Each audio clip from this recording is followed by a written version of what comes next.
സുജയ, ഇന്നലെ രാത്രിയിൽ തട്ടുകടയിൽ പോയി ഭക്ഷണം കഴിക്കാൻ പോയ 4 യുവ നേതാക്കൾ, അതിലൊരാൾ യുവ MP ഷാഫി പറമ്പിൽ, മറ്റൊരാൾ MLA രാഹുൽ മാങ്കൂട്ടത്തിൽ, പിന്നെ PK ഫിറോസും TP അഷ്റഫലിയും.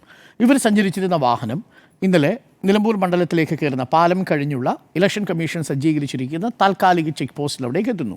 എല്ലാ വാഹനങ്ങളും തടഞ്ഞു നിർത്തുന്നത് പോലെ ഈ വാഹനവും തടഞ്ഞു നിർത്തുന്നു. അതിൽ പരിശോധന നടത്തുന്നു.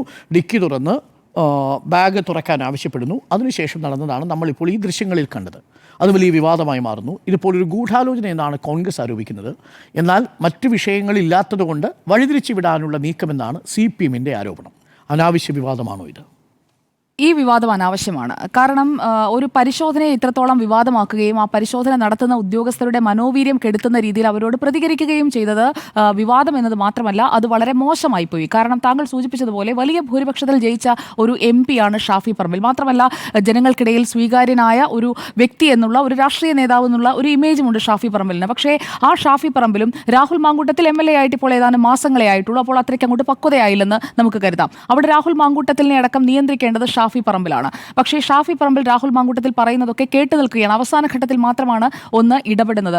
തെരഞ്ഞെടുപ്പ് ചുമതലയുള്ള ഉദ്യോഗസ്ഥരോട് ഇതിനു മുൻപും ഇടപെട്ട് ശീലമുള്ള ഷാഫി പറമ്പിൽ അവിടെ എടുത്തത് കുറച്ചുകൂടി ഉത്തരവാദിത്തപരമായ സമീപനമായിരുന്നെങ്കിൽ ഷാഫിക്ക് കൈയടിച്ചേനെ കേരളം. അനാവശ്യമായി പരിശോധന നടത്തുന്നു, ബുദ്ധിമുട്ടിക്കുന്നു എന്നൊക്കെ അവിടെയുള്ള ആ ഷോ ഇല്ലാതെ പറഞ്ഞിരുന്നെങ്കിൽ ആളുകൾ കുറച്ചുകൂടി കൺവിൻസിംഗ് ആയേനേയും, ആളുകൾക്ക് കുറച്ചുകൂടി ഇവരോടുള്ള ഒരു ബഹുമാനം അവിടെ നിലനിന്നേനേയും. പക്ഷേ ഈ പരിശോധനയ്ക്കിടയിൽ അവർ നടത്തിയ വാഗ്വാദം, അതാണ് അവരുടെ തന്നെ വില കളഞ്ഞത് എന്നതാണ് ഞാൻ മനസ്സിലാക്കുന്നത്. അവിടെ പെട്ടിയേക്കാൾ ഉപരി അവിടെ പറഞ്ഞ വാക്കുകൾക്കാണ് കൂടുതൽ വെയിറ്റേജ് എന്നതാണ് എൻ്റെ നിരീക്ഷണം. കാരണം വാഹന പരിശോധന ജീവനക്കാരുടെ ചുമതലയാണ്. മാത്രമല്ല, ഈ പരിശോധനകളുമായി ജനങ്ങൾ സഹകരിക്കണം എന്ന ജില്ലാ കളക്ടർ മാധ്യമങ്ങളെയൊക്കെ വിളിച്ച് കഴിഞ്ഞ 11-ാം തീയതി തന്നെ വലിയ രീതിയിൽ അത് വ്യക്തമായി തന്നെ പറഞ്ഞതാണ്. എല്ലാവർക്കും മനസ്സിലാകുന്ന ഭാഷയിൽ അത് വിശദീകരിച്ചതാണ്. എങ്ങനെയായിരിക്കും പരിശോധനകൾ, എത്ര സ്ക്വാഡുകൾ ഉണ്ടാകും, എല്ലായിടങ്ങളിലും എല്ലാ പഞ്ചായത്തുകളിലും തന്നെ ഈ പരിശോധനാ വാഹനങ്ങൾ ഉണ്ടാകും എന്ന രീതിയിലുള്ള അറിയിപ്പുകളൊക്കെ നൽകിയതാണ്. അല്ലാതെ പൊടുന്നനെ ഇന്നലെ രാത്രിയിൽ പൊട്ടിമുളച്ചതല്ല ഈ പരിശോധനാ സംവിധാനം എന്ന് പറയുന്നത്.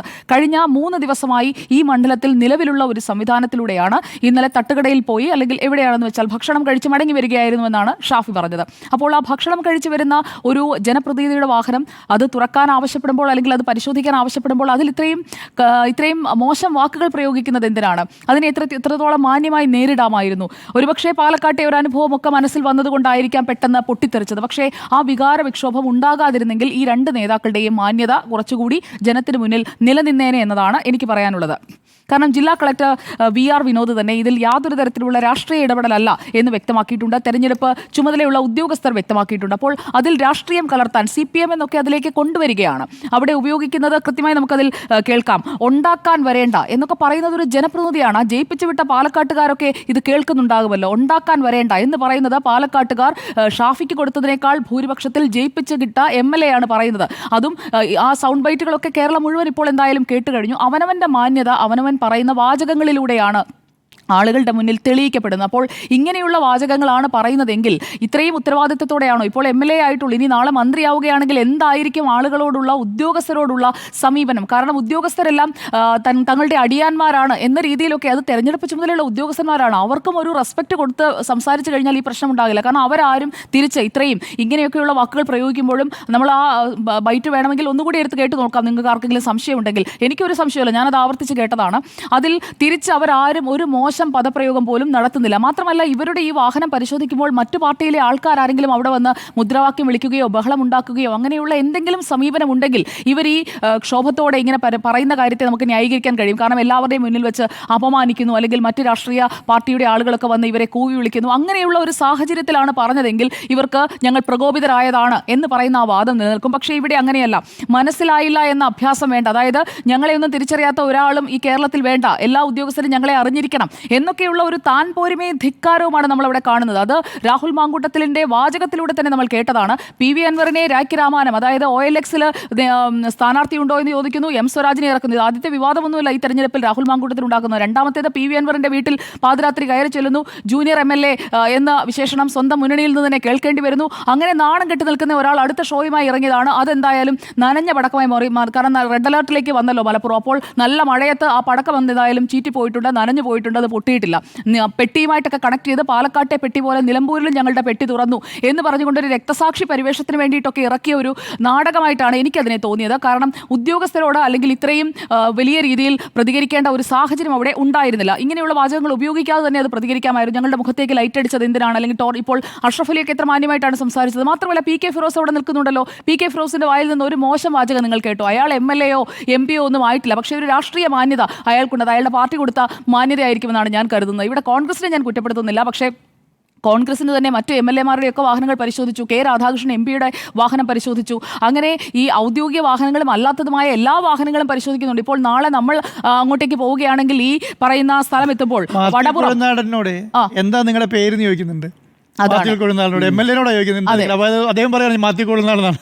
അതാണ് എല്ലാവരെയും അറിഞ്ഞിരിക്കണം എന്നുള്ളത് ഒരു ശാഠ്യം പിടിക്കാൻ നമുക്ക് പറ്റില്ല. കാരണം മുഖ്യമന്ത്രി പിണറായി വിജയനെയും പ്രതിപക്ഷ നേതാവ് VD സതീശനെയും അറിയുന്നത് പോലെ എല്ലാ MLA-മാരെയും, കോൺഗ്രസിന്റെ എല്ലാ MLA-മാരെയും എല്ലാ MP-മാരെയും എല്ലാ നാട്ടിലെയും എല്ലാ ജനങ്ങളും അറിഞ്ഞുകൊണ്ടിരിക്കണം, എല്ലാ ഉദ്യോഗസ്ഥരും അറിഞ്ഞുകൊണ്ടിരിക്കണം എന്ന് പറഞ്ഞു കഴിഞ്ഞാൽ അത് നടക്കുന്ന കാര്യമല്ല. അപ്പോൾ സംശയ നിവാരണം വരുത്തുക എന്നത് ആ പറയുന്ന ആളുടെ, അതായത് ആരാണോ മുന്നിൽ വന്ന് നിൽക്കുന്നത് അവരുടെ ഒരു ഉത്തരവാദിത്തപ്പെട്ട ഉദ്യോഗസ്ഥരെ ചോദിക്കുമ്പോൾ ഇപ്പോൾ അവരോട് തിരിച്ച് പേര് പറയുന്നത് കൊണ്ട് നമുക്ക് എന്താണ് നഷ്ടപ്പെടുന്നത്, എന്ത് അഭിമാനക്ഷതമാണ് ഉണ്ടാകുന്നത്. അപ്പോൾ ആ ഒരു താൻ പോരുമ, ഞാൻ എന്തോ വലിയവനാണ്, ഞാൻ എല്ലാവർക്കും മുകളിലാണ്, ഞാൻ ആ ഭാവം ഉള്ളത് കൊണ്ടാണ് ഇങ്ങനെയുള്ള പ്രതികരണങ്ങൾ വരുന്നത്. എത്രയോ മാന്യമായി പെരുമാറാമായിരുന്നു. ഞാൻ ഒരിക്കലും ഷാഫിയിൽ നിന്നും രാഹുലിൽ നിന്നും ഇത് പ്രതീക്ഷിച്ചില്ല കേട്ടോ. കാരണം അവരൊക്കെ ഒരുപാട് പേര് ഇഷ്ടപ്പെടുന്ന ഇങ്ങനെയുള്ള ഒരു പ്രതികരണം ഞാൻ പ്രതീക്ഷിച്ചില്ല. കാരണം കുറച്ചുകൂടി മാന്യമായിട്ടൊക്കെ സംസാരിക്കുന്ന ആളുകളാണെന്നാണ് ഞാൻ എൻ്റെ വ്യക്തിപരമായിട്ടുള്ള ഇതാണ്. അല്ല, കുറച്ചുകൂടി, കാരണം പദവിയിലേക്കൊക്കെ എത്തിക്കഴിയുമ്പോഴേക്കും കുറച്ചുകൂടി മാന്യമായിട്ടൊക്കെ, കാരണം ഉത്തരവാദിത്വം, പക്വത, ഇതൊക്കെ ഓരോ പദവികളിൽ എത്തുമ്പോൾ വന്നു ചേരേണ്ടതാണല്ലോ. അപ്പോൾ ഒരു മാറ്റവും ഇവർക്കൊന്നും ഉണ്ടാകുന്നില്ല എന്നത് ഈ രണ്ടുപേരെയും തെരഞ്ഞെടുത്ത് വിട്ട വടകരയിലെ ലോക്സഭാ മണ്ഡലത്തിലെ ആളുകളും പാലക്കാട് നിയമസഭാ മണ്ഡലത്തിലെ ആളുകളും എന്തായാലും കാണുന്നുണ്ടാകും അടുത്ത തെരഞ്ഞെടുപ്പ് ആകുമ്പോഴേക്കും. കാരണം നിലമ്പൂരിലാണ് പറഞ്ഞതെങ്കിലും അതിൻ്റെ കൃത്യമായിട്ടുള്ള അലയലുകൾ ഉണ്ടാകേണ്ടത് അവരെ ജയിപ്പിച്ചു വിട്ട ആളുകളിലാണല്ലോ. അപ്പോൾ സർവീസിനുള്ള പാരിതോഷികം തരാം എന്ന് പറഞ്ഞുകൊണ്ട് രാഹുൽ മാങ്കൂട്ടത്തിൽ അവിടെ യഥാർത്ഥത്തിൽ ചെയ്യുന്നത് ഭീഷണിയാണ്. ആ ഉദ്യോഗസ്ഥനൊരു പരാതി കൊടുത്തിട്ടുണ്ടെങ്കിലുണ്ടല്ലോ, തെരഞ്ഞെടുപ്പ് ഉദ്യോഗസ്ഥന്റെ തെരഞ്ഞെടുപ്പ് ഡ്യൂട്ടിയാണ് ഈ പരിശോധനകൾ നടത്തുക എന്നുള്ളത്. അപ്പോൾ ഇപ്പോഴത്തെ ഈ സർവീസിനുള്ള പാരിതോഷികം ഞാൻ തരാമെന്നാണ് പറയുന്നത്, അല്ലാതെ പിന്നീട് അത് കൺവേർട്ട് ചെയ്ത് ജനങ്ങൾ തരാം എന്നതിലേക്ക് മാറ്റേണ്ട ആവശ്യമൊന്നുമില്ല. പാരിതോഷികം തരാം എന്ന് തന്നെയാണ് പറയുന്നത്. അപ്പോൾ രാഹുൽ മാങ്കൂട്ടത്തിൽ ഉദ്ദേശിച്ച പാരിതോഷികം എന്താണ്? അടുത്ത മന്ത്രിസഭയിലേക്ക് രാഹുൽ മാങ്കൂട്ടത്തിൽ എത്തുമെന്നാണോ? അങ്ങനെ സർവീസിലുള്ള പാരിതോഷികം അതാണ് ആ ഉദ്യോഗസ്ഥനെ ചൂണ്ടിക്കൊണ്ടാണെന്നേ പറയുന്നത്. അപ്പോൾ ആ പാരിതോഷികം എന്നുള്ളത് എന്താണ് രാഹുൽ മാങ്കൂട്ടത്തിൽ ഉദ്ദേശിച്ചത്? ഇങ്ങനെയൊക്കെ വിരട്ടാനും വിലപേശാനും ഒക്കെയുള്ള സ്ഥലമല്ല കേരളം എന്ന് രാഹുൽ മാങ്കൂട്ടത്തിൽ മനസ്സിലാക്കി വെക്കുന്നത് നന്നായിരിക്കും. മനസ്സിലായില്ല എന്ന അഭ്യാസം വേണ്ട. അതിനിടയിൽ CPM എന്ന വാക്കും കൃത്യമായി ഉപയോഗിക്കുന്നുണ്ട്. അപ്പോൾ ഈ തെരഞ്ഞെടുപ്പ് കമ്മീഷന്റെ അല്ലെങ്കിൽ തെരഞ്ഞെടുപ്പ് ചുമതലയുള്ള ഉദ്യോഗസ്ഥരെ എല്ലാം ഇടതുപക്ഷമാക്കി CPM ആക്കി വെക്കുകയാണ്, അല്ലെങ്കിൽ CPM പറഞ്ഞിട്ട് ചെയ്യുകയാണ് എന്ന രീതിയിൽ ഒരു വ്യാഖ്യാനം കൊണ്ടുവരികയാണ്. ഈ കാര്യത്തിൽ ഈ വാഹന പരിശോധന എന്ന് പറയുന്നത് അതിപ്പോൾ ആരായാലും, ആൻഡ്രോ സാർ ആയാലും അവിടേക്ക് പോവുകയാണ് എന്നുണ്ടെങ്കിൽ വാഹനത്തിന്റെ ഡിക്കി തുറക്കാൻ ആവശ്യപ്പെടും, അതിനുള്ളിൽ എന്താണെന്ന് ചോദിക്കും. അങ്ങനെയുള്ള വാഹന പരിശോധനകളുമായി ഞാൻ യാത്ര ചെയ്യുമ്പോൾ എൻ്റെ വാഹനമൊക്കെ നിർത്തി പരിശോധിച്ചിട്ടുണ്ട്. അതായത് നമ്മളൊരു സ്ഥലത്തേക്ക് പോകുമ്പോൾ അവിടെ ചോദിച്ചു കഴിഞ്ഞാൽ നമ്മൾ അതുമായി പൂർണ്ണമായി സഹകരിക്കുക എന്നുള്ളതാണ്. ഡിക്കി ഓപ്പൺ ചെയ്യാൻ അവർ പറയും. അപ്പോൾ ഡിക്കിയിൽ കൂടുതലായിട്ട് നമ്മളിപ്പോൾ 1-2 ബാഗുകളിൽ കൂടുതൽ ഉണ്ടെങ്കിൽ അങ്ങനെയൊക്കെ ഉള്ള യാത്രകളാണ് നമ്മൾ നടത്തുന്നതെങ്കിൽ, കാരണം ഞാനിപ്പോൾ കൊച്ചിയിലാണ്, ഞാൻ തിരുവനന്തപുരത്തേക്ക് പോകുമ്പോഴേക്കും അവിടെയും തെരഞ്ഞെടുപ്പ് പ്രഖ്യാപിച്ചിരിക്കുന്ന വേളയാണ്, കഴിഞ്ഞ നിയമസഭാ തെരഞ്ഞെടുപ്പിന്റെ സമയത്തൊക്കെ. അപ്പോൾ എല്ലാ വാഹനങ്ങളും പരിശോധിക്കും. അതിൽ A എന്നോ B എന്നോ ഒന്നും വ്യത്യാസം കാണിക്കാതെ പരിശോധിക്കുക എന്നതാണ് തെരഞ്ഞെടുപ്പ് ഉദ്യോഗസ്ഥരുടെ ചുമതല. അതവർ നിർവഹിക്കുമ്പോൾ അവർക്ക് പാരിതോഷികം തരാം, സർവീസിനുള്ള പാരിതോഷികം തരാമെന്ന് ഭീഷണിപ്പെടുത്താൻ ഒരു രാഹുൽ മാങ്കൂട്ടത്തിലും കേരളത്തിൽ എന്തായാലും വരേണ്ടതില്ല. കൃത്യമായി തെരഞ്ഞെടുപ്പ് സംവിധാനങ്ങൾ കുറ്റമറ്റ രീതിയിൽ നടത്തുന്ന ഒരു രാജ്യമാണ് ഇന്ത്യ. അതേ സംവിധാനമാണ് കേരളത്തിൽ ഈ ഉപതെരഞ്ഞെടുപ്പിനും ഏർപ്പാടാക്കിയിരിക്കുന്നത്. ഇന്ന് KPCC പ്രസിഡന്റ് സണ്ണി ജോസഫ് പറഞ്ഞത് സർക്കാർ സംവിധാനങ്ങളൊക്കെ ദുരുപയോഗം ചെയ്യുകയാണ് ഇവിടെ. ഈ പറഞ്ഞ വാചകങ്ങളെക്കുറിച്ച്, ഈ പാരിതോഷികത്തെ പറ്റിയൊന്നും ആരും പറയുന്നില്ല. ഇവരുടെയൊക്കെ പ്രധാനപ്പെട്ട നേതാവ് VD സതീശന്റെ പ്രതികരണം ഞാൻ ഇന്ന് എവിടെയും കണ്ടില്ല. എവിടെയെങ്കിലും നിങ്ങൾ ആരെങ്കിലും കണ്ടെങ്കിൽ തിരുത്താം. അദ്ദേഹത്തിന് മൗനമാണ്. അദ്ദേഹമാണല്ലോ ഇവരുടെയൊക്കെ ഒരു എല്ലാ ഉപദേശങ്ങളും ഇവർക്ക് നൽകുന്ന പ്രധാനപ്പെട്ട നേതാക്കളിൽ ഒരാൾ. അദ്ദേഹത്തിന്റെ പ്രതികരണം എവിടെയും കണ്ടില്ല. ഇക്കാര്യത്തിൽ ഇങ്ങനെയാണോ സംസാരിക്കേണ്ടത്? തെരഞ്ഞെടുപ്പ് ഉദ്യോഗസ്ഥരോട് ഈ രീതിയിലാണോ പെരുമാറേണ്ടത്? അവരെ രാഷ്ട്രീയ പാർട്ടിയുടെ ആളുകളായി മുദ്ര കുത്തുകയാണോ വേണ്ടത് എന്നതിലൊക്കെ അദ്ദേഹം ഒരു മറുപടി പറഞ്ഞാൽ നന്നായിരിക്കും. ഇവിടെ മന്ത്രിമാർ മണ്ഡലത്തിൽ തമ്പടിച്ച് വാഗ്ദാനം നൽകുന്നു എന്നതാണ് KPCC അധ്യക്ഷൻ സണ്ണി ജോസഫ് പറഞ്ഞത്. അതൊക്കെ ഒരു രാഷ്ട്രീയമായിട്ടുള്ള ആരോപണമാണ്. അങ്ങനെയുള്ള ആരോപണങ്ങൾ ഉന്നയിക്കുന്നതിന് പകരം തെരഞ്ഞെടുപ്പ് ഉദ്യോഗസ്ഥരെ കുറിച്ച് ഇങ്ങനെ സംസാരിക്കേണ്ട ആവശ്യമില്ല. പോലീസിനെ അന്യായമായി ഉപയോഗിക്കുന്നു എന്ന് പറയുന്നത് കോൺഗ്രസ് എന്ന പാർട്ടിയുടെ സംസ്ഥാന അധ്യക്ഷനാണ്, KPCC അധ്യക്ഷനാണ് പറയുന്നത് പോലീസിനെ അന്യായമായി ഉപയോഗിക്കുന്നുവെന്ന്.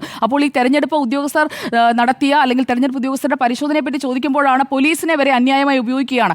അങ്ങനെയാണെങ്കിൽ പരാതി കൊടുക്കണമെന്നേ. കോൺഗ്രസ് എന്ന പാർട്ടിക്ക് അങ്ങനെ ഒരു സംവിധാനമില്ലേ? എത്രയോ നല്ല അഭിഭാഷകരുള്ള മാത്യു കുഴൽനാടനൊക്കെ അവിടെ തന്നെ ഉണ്ടല്ലോ. ഒരു പരാതി തയ്യാറാക്കാനായിട്ട് ഇത്രയ്ക്ക് താമസം വേണോ? ജ്യോതികുമാർ ചാമക്കാലയൊക്കെ ഉണ്ടല്ലോ അവിടെ, ഒരു പരാതി കൊടുക്കാമല്ലോ. അപ്പോൾ പറയും ഞങ്ങൾ അന്ന് കൊടുത്ത പരാതി ശരിയായില്ല, അതിലൊന്നും നടപടിയെടുത്തില്ല. അതുപോലെയല്ലോ ഈ പരാതി, നിങ്ങളെ അന്യായമായ വഴിയിൽ തടഞ്ഞു നിർത്തി അപമാനിച്ചു, ഇൻസൾട്ട് എന്ന വാക്കാണ് ഉപയോഗിച്ചത്. അപ്പോൾ ആ ഇൻസൾട്ട് ഉണ്ടായിട്ടുണ്ടെങ്കിൽ ഒരു ജനപ്രതിനിധിയെ അകാരണമായി തടഞ്ഞു നിർത്തി ഇൻസൾട്ട് ചെയ്തിട്ടുണ്ടെങ്കിൽ പരാതി കൊടുക്കണമെന്നേ. ഇത് പരാതിയില്ല.